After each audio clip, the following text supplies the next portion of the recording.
Hello नमस्कार दोस्तों, आप देख रहे हैं सरकारी नौकरी प्रिपरेशन यूट्यूब चैनल। दोस्तों इस चैनल पे आपका बहुत बहुत स्वागत है। दोस्तों आज के वीडियो में हम लोग सोलर सिस्टम यानी सौर मंडल के 45 क्वेश्चन एंड आंसर देखने वाले हैं। और दोस्तों ये जितने 45 प्रश्न हैं ये काफ़ी ज़्यादा इंपॉर्टेंट है आपके एग्ज़ाम के पॉइंट ऑफ व्यू से, क्योंकि एग्ज़ाम में जितने भी प्रश्न सोलर सिस्टम यानी सौर मंडल से बन सकते थे सारे प्रश्न को इसमें ऐड किया गया है और सारे प्रश्न इसमें काफ़ी इंपॉर्टेंट है। तो चलिए शुरू करते हैं। आज का जो पहला प्रश्न है सौर मंडल से, जो पहला प्रश्न है वह है सौर मंडल की खोज किसने की है। ठीक है दोस्तों, आज का जो प्रश्न है वो सौर मंडल की खोज किसने की है, तो उसका सही जवाब है कॉपरनिकस। कॉपरनिकस ने ही सौर मंडल की खोज किया था। जो दूसरा प्रश्न है वह है प्राचीन भारतीय सूर्य को क्या मानते हैं। ठीक है, जो प्राचीन भारतीय हैं वो सूर्य को क्या मानते हैं, तो सूर्य को वो ग्रह मानते हैं। ठीक है, अगला प्रश्न देखते हैं। अगला प्रश्न है सूर्य के मध्य भाग को क्या कहते हैं। ठीक है, जो मिडिल ऑफ द सन होता है उसे क्या कहते हैं। ठीक है, तो उसको हम लोग प्रकाश मंडल कहते हैं। अगला प्रश्न है किस देश में अरात्रि को सूर्य दिखाई देता है। ठीक है, यानी रात में सूर्य दिखाई देता है, तो वो नॉर्वे देश है। ठीक है, नॉर्वे देश जो है तो रात को सूर्य दिखाई देता है। अगला प्रश्न है पृथ्वी बनावट एवं आकार में किस ग्रह के समान है। ठीक है, इसमें पूछ रहा है कि जो पृथ्वी का बनावट एवं आकार है वो किस ग्रह के समान है। ठीक है, तो वो शुक्र ग्रह है और शुक्र ग्रह को पृथ्वी के बहन भी कहा जाता है। ठीक है, क्योंकि उसकी व्यास, आकार और सब समान है, पृथ्वी के समान है। ठीक है, उसको पृथ्वी का बहन भी कहा जाता है। अगला प्रश्न है वर्ष दीर्घतम कहाँ होती है। ठीक है, यानी वर्ष का जो सबसे अधिक वर्ष होता है वो कहाँ पे होता है, तो वह है नेपच्यून। ठीक है, नेपच्यून ग्रह पे होता है, जिसको हिंदी में वरुण भी कहते हैं। अगला प्रश्न देखते हैं। अगला प्रश्न है डायमंड रिंग की घटना किस समय होती है। ठीक है, तो सूर्य ग्रहण के समय होती है। डायमंड रिंग की घटना सूर्य ग्रहण के समय होता है। अगला प्रश्न देखते हैं। अगला प्रश्न है सिजिक क्या है। ठीक है, सिजिक क्या है, तो सूर्य, पृथ्वी और चंद्रमा एक सीधी रेखा पर जब आ जाता है तो उसे सिजगी कहते हैं। ठीक है, जब एक लाइन में सूर्य, पृथ्वी और चंद्रमा आ जाता है उसे सिजगी कहते हैं। अगला प्रश्न है क्वेश्चन नंबर 10 किस ग्रह के चारों ओर घूमने वाले पिंड को क्या कहते हैं। ठीक है, किसी ग्रह के चारों ओर घूमने वाले ग्रह को क्या कहते हैं, तो उसे उपग्रह कहते हैं। ठीक है, उसे उपग्रह कहते हैं। अगला प्रश्न है सौर मंडल का सबसे बड़ा ग्रह कौन है। ठीक है, तो दोस्तों यहाँ पे जो बृहस्पति है ये नहीं होगा, और बृहस्पति नहीं है, यहाँ पे शनि ग्रह है। ठीक है, ये शनि ग्रह है।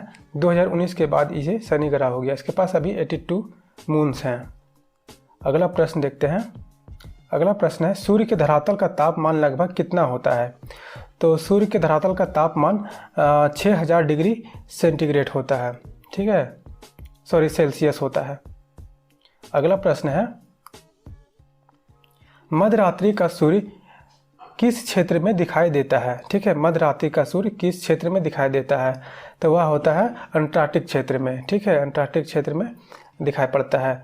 अगला प्रश्न है सूर्य के रासायनिक संगठन में हाइड्रोजन का कितना % होता है, तो वह 71% होता है। अगला प्रश्न है कौन सा ग्रह सूर्य के सबसे निकट है, तो वह बुध है। ठीक है, तो सही जवाब बुध है।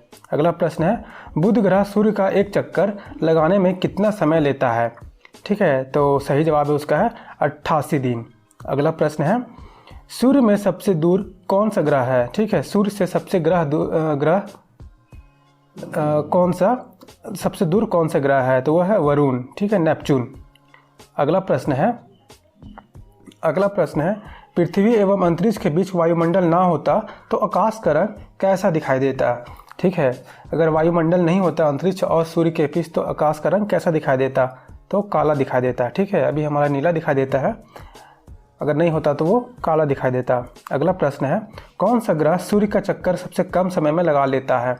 ठीक है, तो वो बुध है, क्योंकि वो सबसे नज़दीक है इसीलिए, ये कारण भी हो सकता है। अगला प्रश्न है किस ग्रह को पृथ्वी का बहन कहा जाता है, तो शुक्र को है। मैंने प्रीवियस क्वेश्चन में से आपको बताया था। अगला प्रश्न है सौर मंडल में कुल कितने ग्रह हैं, तो सौर मंडल में कुल 8 ग्रह हैं। ठीक है, पहले 9 थे लेकिन अब 8 हो गए हैं। अगला प्रश्न है सूर्य के चारों ओर घूमने वाले पिंड को क्या कहते हैं। ठीक है, तो उसे ग्रह कहते हैं। सारे जो ग्रह हैं सूर्य का परिक्रमा लगाते हैं। दक्षिण गोलार्ध में सबसे बड़ा दिन कौन सा होता है, तो दक्षिण गोलार्ध में सबसे बड़ा दिन 22 दिसंबर को होता है। ठीक है। अगला प्रश्न है, ग्रहों की गति के नियम का पता किसने लगाया? ठीक है, किसने पता लगाया कि जो ग्रह है उसमें भी गति होता है? तो केपलर ने पता लगाया था। अगला प्रश्न है, अंतरिक्ष में कुल कितने तारामंडल हैं? तो दोस्तों यहाँ पे 89 नहीं होगा, यहाँ पे 88 होगा। ठीक है, 88 तारामंडल हैं। यहाँ पे मिसप्रिंट हो गया है तो आप इसे सुधार कर लेंगे। अगला प्रश्न है सूर्य से ग्रह की दूरी क्या कहा जाता है? ठीक है, सूर्य से जो ग्रह की दूरी होता है उसे क्या कहा जाता है? तो इसे उपसौर कहा जाता है। ठीक है, उपसौर कहा जाता है। अगला प्रश्न है, सौर मंडल का जन्मदाता किसे कहा जाता है? तो सौर मंडल का जन्मदाता सूर्य को कहा जाता है और ये सौर मंडल का मुखिया भी होता है। अगला प्रश्न है, कौन से ग्रह सूर्य के चारों ओर दक्षिणावर्त घूमते हैं? ठीक है, तो वो है शुक्र और अरुण, ये दक्षिणावर्त में घूमते हैं। बाकी ग्रह जो हैं वो इसके अपोजिट में घूमते हैं। केवल 2 ही ग्रह हैं जो दक्षिणावर्त में घूमते हैं। ठीक है। अगला प्रश्न है, निकस ओलंपिया कोलम्बस पर्वत किस ग्रह पर है? ठीक है, पूछ रहा है एक पर्वत है जिसका नाम निकस ओलंपिया कोलम्बस है, वो किस ग्रह पर है? तो वो मंगल ग्रह पे है। ठीक है, और मंगल ग्रह ही एकमात्र ऐसा ग्रह है जहाँ पे जीवन बसाना संभव है और वहाँ पे वैज्ञानिक बसाने की कोशिश भी कर रहे हैं। अगला प्रश्न है, ब्रह्मांड में विस्फोट तारा क्या कहलाता है? ठीक है, जो ब्रह्मांड में तारा विस्फोट होता है उसे क्या कहते हैं उसे? तो उसका सही जवाब है अभिनव तारा। ठीक है, अभिनव तारा कहते हैं उसे। अगला प्रश्न है, किस ग्रह पर जीव रहते हैं? ठीक है, तो वो पृथ्वी है, हम लोग सभी जानते हैं। अगला प्रश्न है, पृथ्वी का उपग्रह कौन है? तो पृथ्वी का एकमात्र उपग्रह है चंद्रमा। ठीक है। अगला प्रश्न है, पृथ्वी अपने कक्ष पर एक चक्कर कितने दिन में लगाती है? तो एक दिन में वो कितने दिनों में लगाती है? तो उसका सही जवाब है 365 दिन 5 घंटा 48 मिनट और 46 सेकेंड में वो एक चक्कर लगाती है अपने कक्ष पे। अगला प्रश्न है, पृथ्वी को नीला ग्रह क्यों कहा जाता है? तो पृथ्वी पे काफ़ी ज़्यादा जल की मात्रा है, इसीलिए यहाँ पे इसको जल की उपस्थिति के कारण इसको नीला ग्रह कहा जाता है। क्योंकि जब भी आसमान से आप अंतरिक्ष से जब भी पृथ्वी को देखते हैं तो आपको पृथ्वी का जो कलर है वो नीला दिखाई पड़ता है। अगला प्रश्न है, किस उपग्रह को जीवाश्म ग्रह भी कहा जाता है? तो वो चंद्रमा को कहा जाता है। ठीक है, चंद्रमा क्या है? तो चंद्रमा पृथ्वी का एकमात्र उपग्रह है। ठीक है, आप इसे याद रखेंगे। दोस्तों ये काफ़ी ज़्यादा इंपॉर्टेंट प्रश्न है, सारे प्रश्न हैं, इसे 1 लाइनर प्रश्न है, इसलिए इसमें आज वीडियो बनाया क्योंकि कम समय हम लोग ज़्यादा प्रश्न कवर कर सकते हैं। और दोस्तों एग्जाम के पॉइंट ऑफ व्यू से काफ़ी ज़्यादा इंपॉर्टेंट होने वाला है, तो आप इसे अच्छे से पढ़ेंगे और याद रखने की कोशिश करेंगे। ठीक है, और इसका PDF अगर आप डाउनलोड करना चाहते हैं तो इसका लिंक डिस्क्रिप्शन बॉक्स में दिया हुआ है, वहाँ से जाकर के आप डाउनलोड कर सकते हैं या फिर हमारे वेबसाइट पर भी जाकर के विजिट कर सकते हैं। वहाँ पर और सारे वीडियो का और PDF अवेलेबल है, वहाँ से भी आप अपलोड कर सकते हैं। तो चलिए देखते हैं आगे का जो प्रश्न है।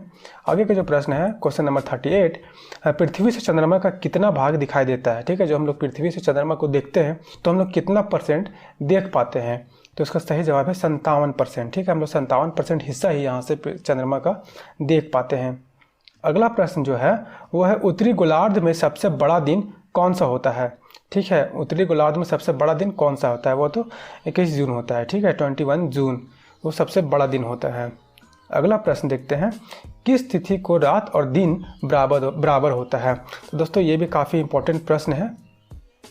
ठीक है, तो आप याद रखेंगे दो दिन होता है, एक 21 मार्च को होता है और एक 22 सितंबर को होता है। इस दिन और रात, ठीक है, दिन और रात जो होता है वो बराबर होता है ना। अगला प्रश्न देखते हैं।